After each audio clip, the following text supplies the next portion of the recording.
April 16, 1972.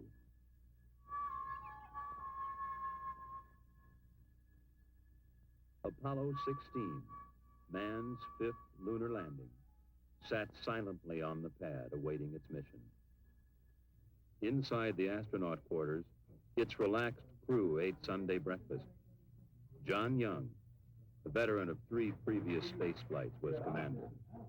Ken Mattingly, command module pilot, would conduct orbital experiments around the moon, while Charles Duke explored the lunar surface with Young. April 22nd.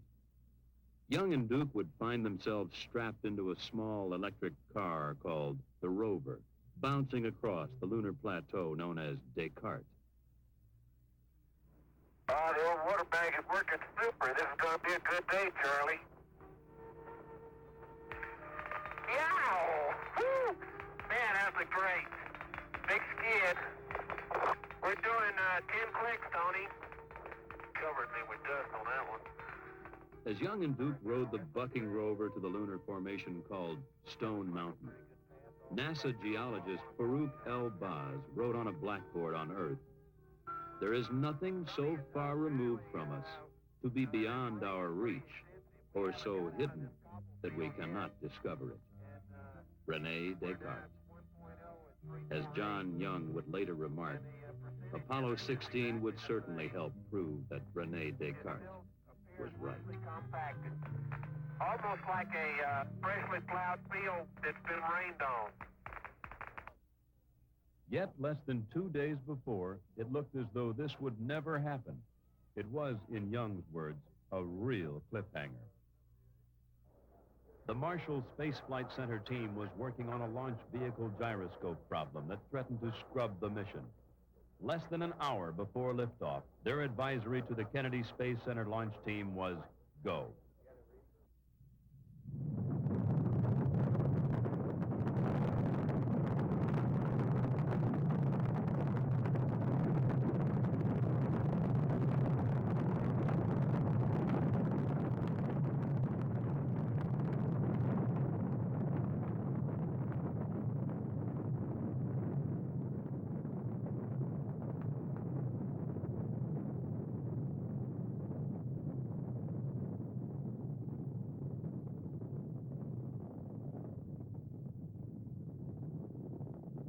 The liftoff had been perfect. During the 3-day flight to lunar orbit, the problems encountered had been more annoyances than critical, such as paint flaking off the lunar module, and later a jammed antenna in one of the lunar module's several communication systems. All in all, it had been a quiet flight. April 19th. The burn into lunar orbit was right on. Hello, Houston. Sweet 16 has arrived.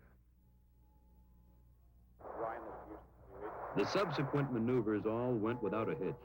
Then the next day, April 20th, Young and Duke undocked the lunar module preparatory to landing, leaving Mattingly in the command module.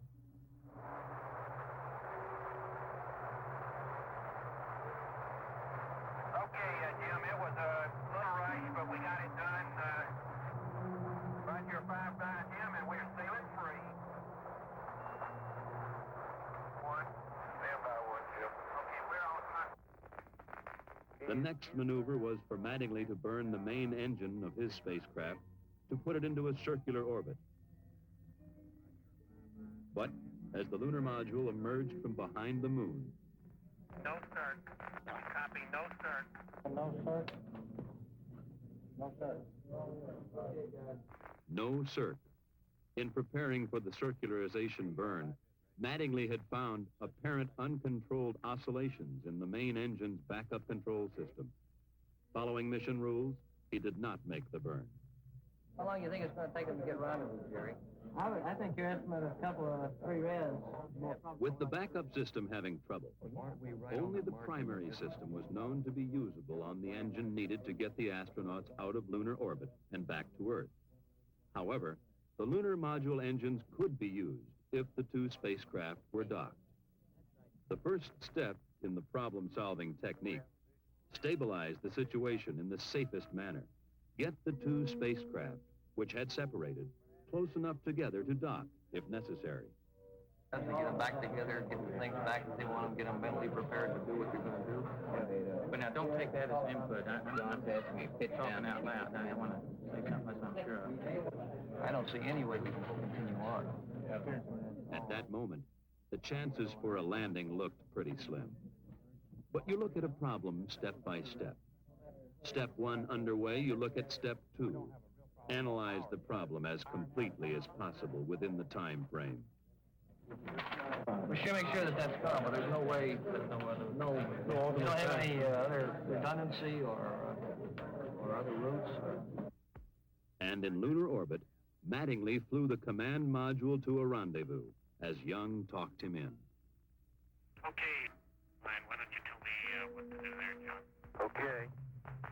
Word's coming back kind of initially from North American that they're suspecting a rate feedback.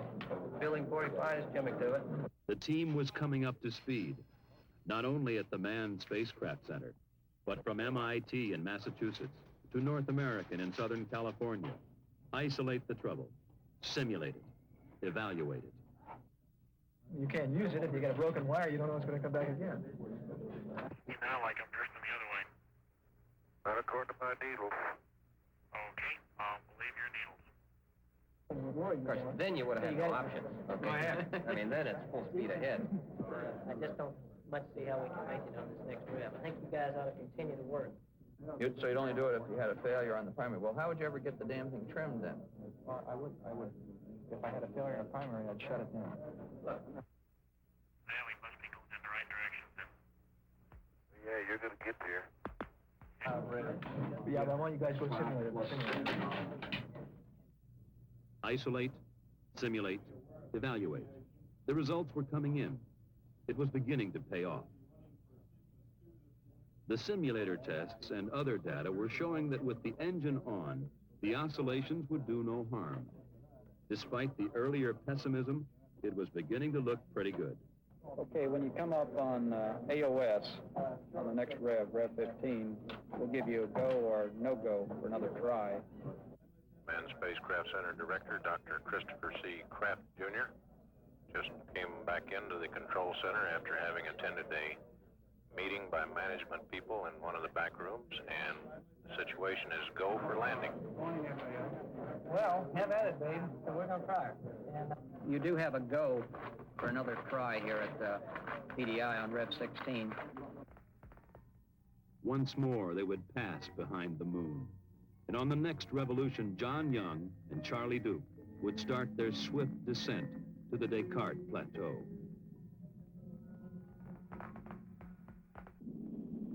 Okay, filter initialization looks good. Right on. Feel that beauty? Come on. 200. Pro. It's over. It's over. And here it is, Gator, Lone Star. Call me the thing, Charlie. Okay, 40 degrees, 38 degrees. Right. Element on dot, north ray. Okay. Looks like we're going to be able to make it, John. There's not too many blocks up there. Ryan, you go for landing. Right now looks pretty good. Go. Go, Hunter. Filter's still flat. Looking good. It looks good. That comes the shadow. Okay, down at 3, 50 feet. Down at 4, give me one click up. You're backing up slightly. Okay, 2 down. Stand by for contact. I'm gonna let her down. You level off. Let her on down. Okay, 6%, plenty fast. Contact. Stop.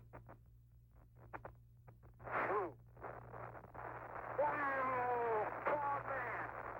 Oh, we're around and finally here, Houston. Fantastic! The original plan had called for Young and Duke to get out and explore shortly after landing. However, the near abort had lasted 6 hours. The tired astronauts would sleep. April 21.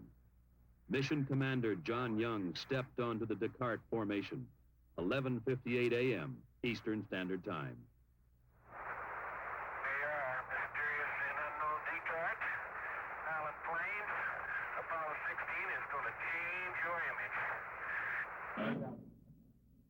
While their activities were monitored by Mission Control, Young and Duke were also observed by scientists located across the hall in the science support room. After unloading the rover from its storage bay in the lunar module, they planted the flag. Hey, John, this is perfect with the limb and the rover and you and Stone Mountain and the old flag.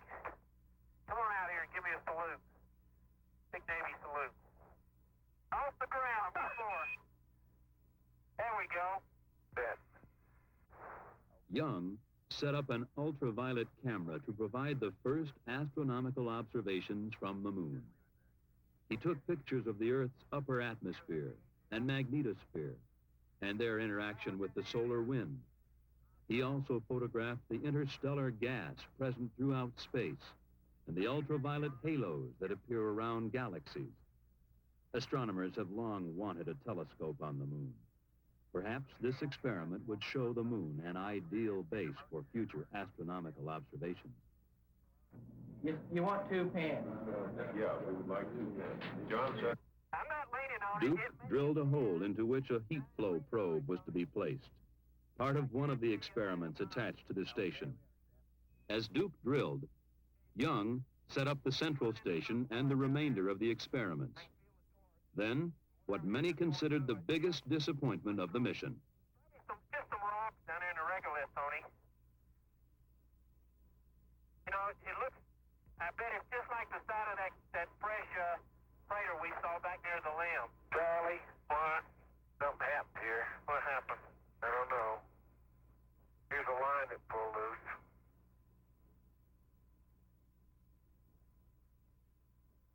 Uh-oh. What line is it? That's the heat flow. Pulled it off. God, I'm sorry. I didn't even know it.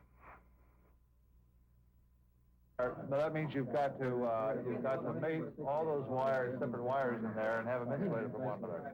That's right. And if that doesn't occur, what are the chances of shorting out the central station?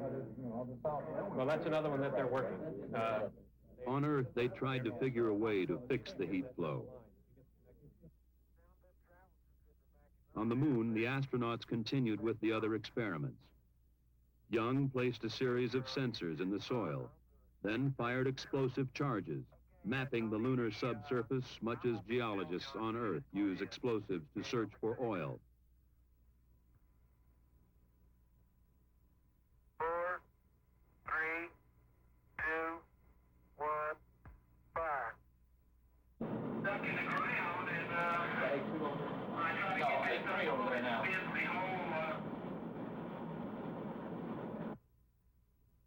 They continued to sample the area and activate the experiments. Then they returned to the rover and prepared for their first trip away from the landing site in search for geological samples. And here we go. Their first traverse would take them about 1 kilometer west of the landing site. They would make 2 stops to collect samples and conduct experiments. 10529 in your flight plan. But it couldn't pick a better spot. John, you're just beautiful. That is the most beautiful sight. What's that?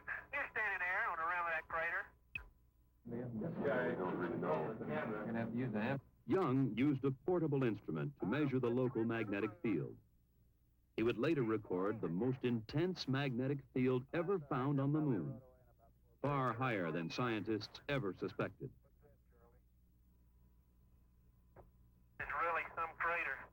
As you come around there, there's a rock in the near field on this rim that has some white on the top of it. We'd like you to pick it up as a grab sample. This one right here? That's it. This one right here? That's it. You got it right there. Okay, we copy that. There would be one more stop before they got back to the lunar module to close out this EVA. With Duke acting as photographer and Young as driver, they put the rover through a full test. Man, you are really bouncing. Is he on the ground at all? That's 10 kilometers. Huh? He's got about 2 wheels on the ground. Okay, turn sharp. I have no desire to turn sharp.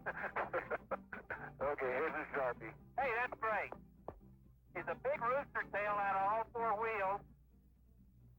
And as he turns, he skids, the back end breaks loose just like on snow. Come on back, John. Hey, the deck is running. And I'll tell you, Indy's never seen a driver like this. Okay, when he hits the craters and starts bouncing, it's when he gets his rooster tail. He makes sharp turns.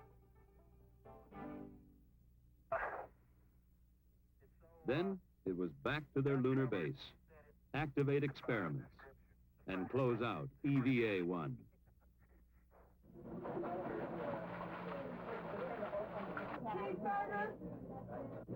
T-wise exercise, is that right? Physical fitness, gym level? Hey, that's right. Please don't take pictures of the hot dog.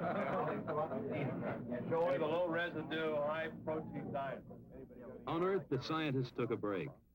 Tomorrow would be another busy day.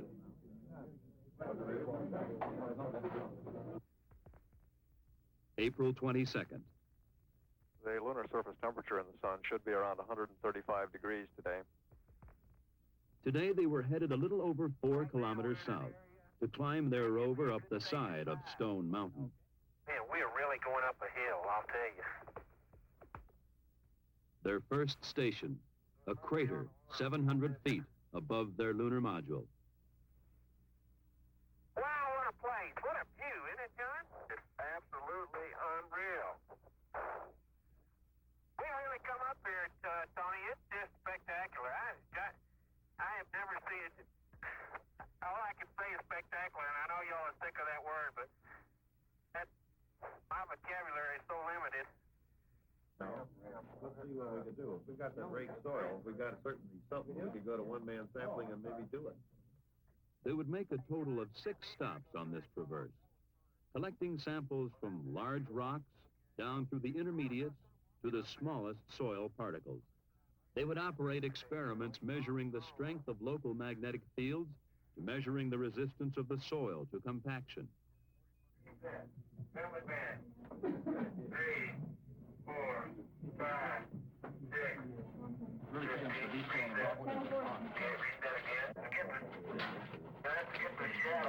How far away is that crater? Man,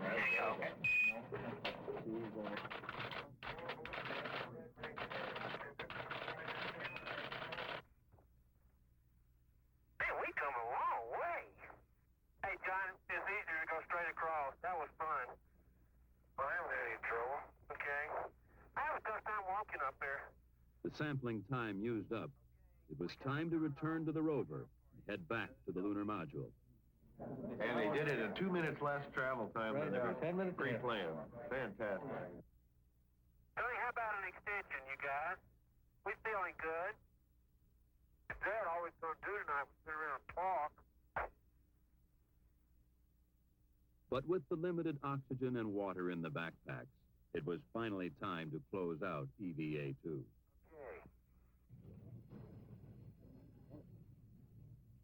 Now I think they realize that it's not more, a gee whiz, like my friend said, thrill, but it's real exploration, and this is much more serious and much more important for the future of mankind than just a plain exploit, a technical or technological exploit. This is exploration. Ray Bradbury claims that what mankind sees in the exploration of space is his first chance at immortality since he invented religion. April 23rd.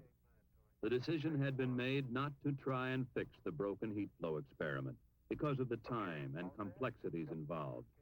Traverse number 3. Today, Young and Duke would head north about 5 kilometers to North Ray Crater, the largest lunar crater to be sampled by men. Outstanding. Hey, Tony, it seems to me this is a more subdued surface over here than going towards South Ray. Oh, spectacular. Just spectacular. Wow. Sorry, Charlie. Beautiful. I gotta keep my eye on the driving. That's great. Jack, that's a good point to remember. All three crews now tend to think they're there before they get there. I remember. Man, does this thing have steep walls. They said 60 degrees. Now, I tell you, I can't see to the bottom of it, and I'm as close to the edge as I'm going to get. That's the truth. Now the routine, if anything on the moon can be called that. Test, collect, photograph. Keep moving. Time is precious on the moon. Crater, they look like drill holes is what they look like. Do that in West Texas and you get a rattlesnake. Here you get permanently shattered soil. How about rolling that one over? No way. Then, one of the most spectacular discoveries of the mission. Look at the size of that biggie. It is a biggie, isn't it? It may be further away than we think. No, it's not very far. It was just right beyond you. And we better press on for the big boulder? Okay, we're headed that way. You get the tongs, John? Yep. I'll carry the rake. That big black dot. Fantastic. Right here. If we could see to the bottom, we could say for sure if this big black rock is right out of the bottom.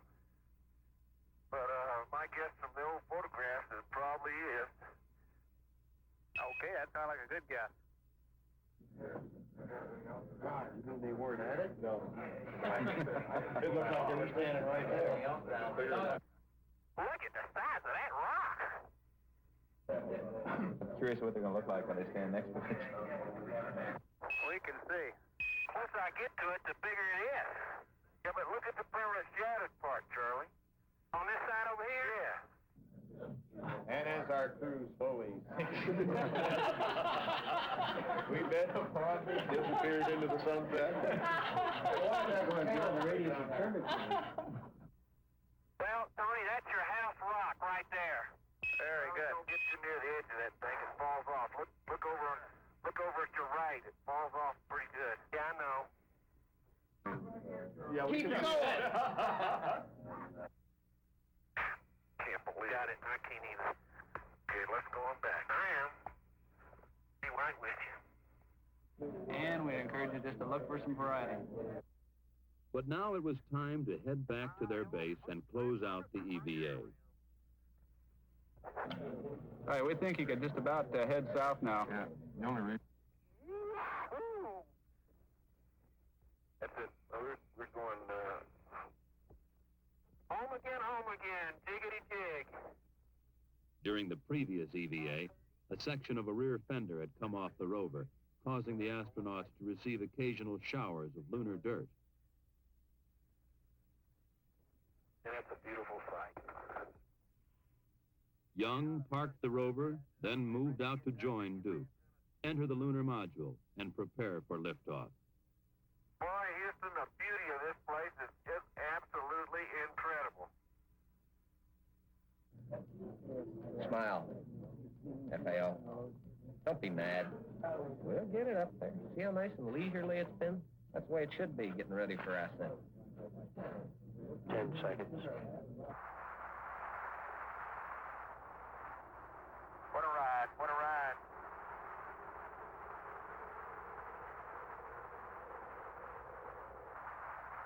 Midcover's on time.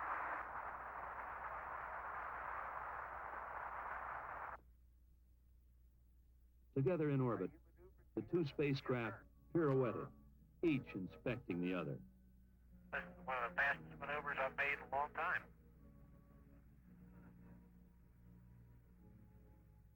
The inspections complete, the command module and lunar module maneuvered to docking. John Young, Ken Mattingly, and Charlie Duke, reunited aboard the command module, settled down for tomorrow's tasks. Jettison the lunar module and burn out of orbit to come home. April 25. Ken Mattingly left the confines of the command module cabin 173,000 miles from Earth. As he orbited the moon, he had not only made visual observations, he had been operating a complex series of experiments. Many of these had returned instant data to Houston. 2 had taken thousands of high-resolution pictures of the lunar terrain. Now, Mattingly retrieved the film canisters and made his way back to the cabin with them, as Charlie Duke stood in the hatch to help him. It had been quite a mission. In John Young's words, I think we've seen as much in 10 days as most people see in 10 lifetimes.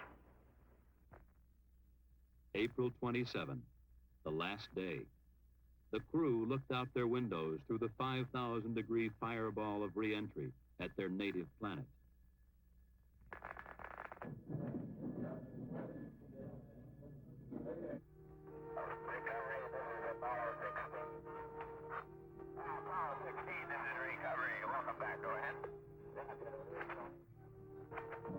That is beautiful, isn't it?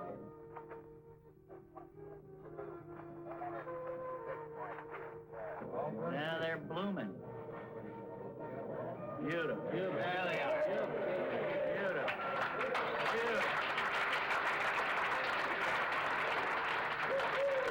Follow Control Houston, an observer on the Ticonderoga estimates the distance from the ship about 1 mile.